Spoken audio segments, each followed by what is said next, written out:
Good morning. I'll start, as we often do here at the Department of War, with the bottom line up front, for the world to hear and the press to actually admit that the United States is decimating the radical Iranian regime's military in a way the world has never seen before.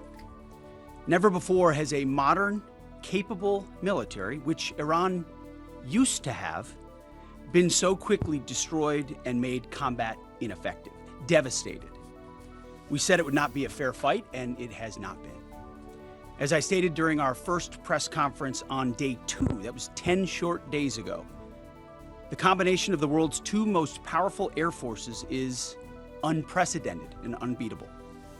Between our air force and that of the Israelis, over 15,000 enemy targets have been struck. That's well over 1,000 a day. No other combination of countries in the world can do that.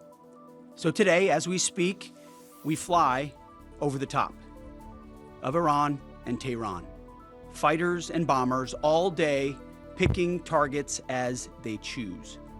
As our intelligence gets better and better and more refined.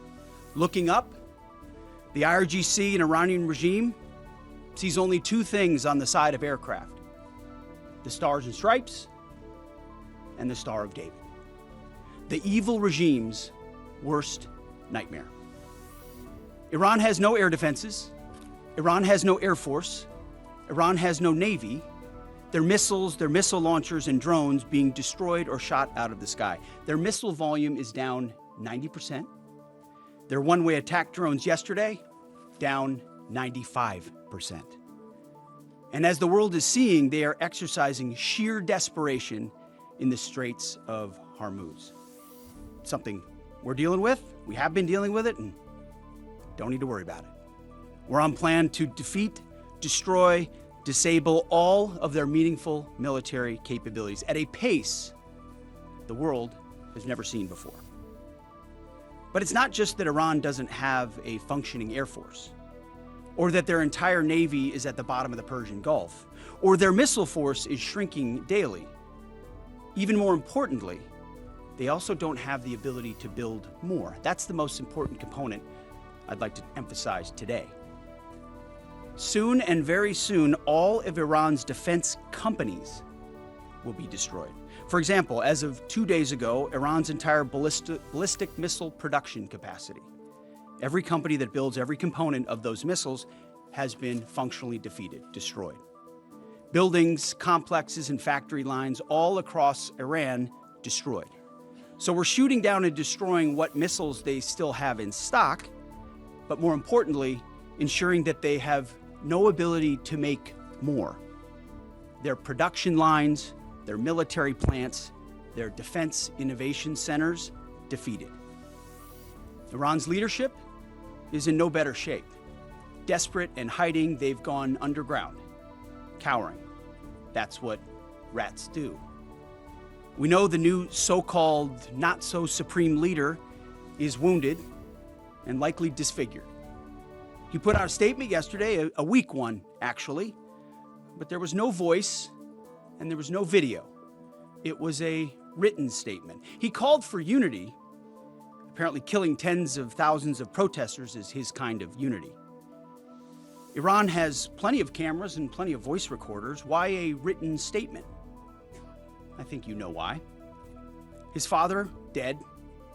He's scared, he's injured, he's on the run, and he lacks legitimacy. It's a mess for them. Who's in charge? Iran may not even know. With every passing hour, we know, and we know they know, that the military capabilities of their evil regime are crumbling. They can barely communicate, let alone coordinate. They're confused, and we know it. Our response? We will keep pressing, we will keep pushing, keep advancing, no quarter, no mercy for our enemies. Yet some in this crew, in the press, just can't stop. Allow me to make a few suggestions.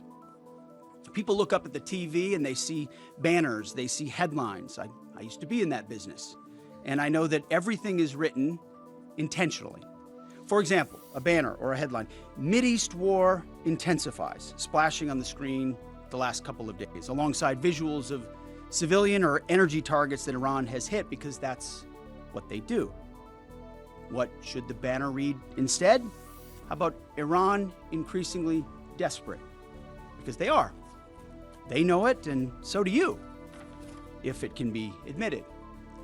Or more fake news from CNN. Reports that the Trump administration underestimated the Iran war's impact on the Strait of Hormuz. Patently ridiculous, of course. For decades, Iran has threatened shipping in the Strait of Hormuz. This is always what they do, hold the strait hostage. CNN doesn't think we thought of that. It's a fundamentally unserious report.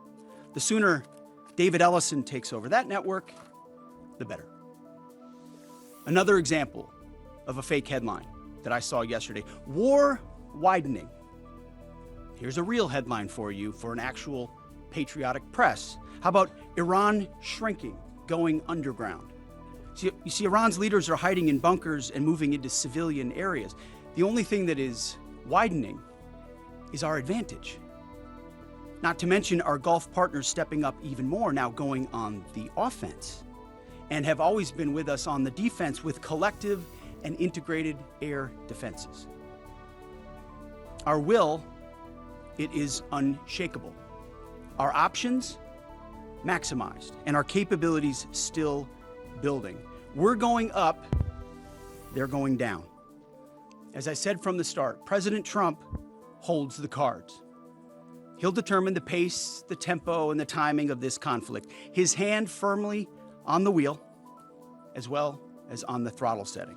America first, peace through strength, in action. From day one, as our nation expects and the president demands, our warriors have fought with lethality, precision, and rapid innovation.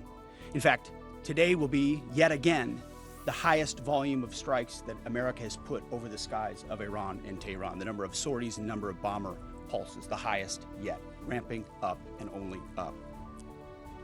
And quantity has a quality of its own as we continue to ramp up. Every tool of AI, of cyber, of space, EW, counter-UAS, you name it, we're employing it. Blinding, confusing, and deceiving our enemy. Because we know who the good guys are here. And the American people do too. And that makes my job simple. I serve God, the troops, the country, the Constitution, and the President of the United States, and answer only to those. All in service of victory on the battlefield and the military objectives that we've laid out from day one.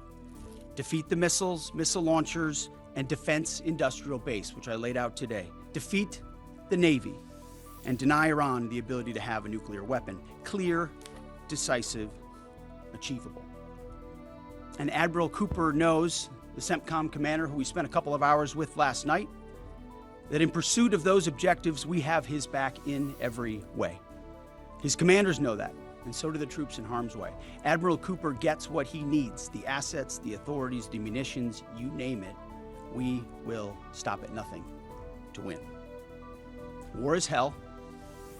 War is chaos. And as we saw yesterday with the tragic crash of our KC-135 tanker, bad things can happen. American heroes, all of them. And as I have with all of them, as we have, we will greet those heroes at Dover, and their sacrifice will only recommit us to the resolve of this mission. But war in this context and in pursuit of peace is necessary, which is why each day on bended knee we continue to appeal to heaven, to Almighty God's providence, to watch over and give special skill and confidence to our leaders and to our warriors. To those warriors who this nation prays for every single day, I hear from all of you out there who pray for them every day. Stay on bended knee and pray for them. I continue to say to them, Godspeed. May the Lord bless you and keep going.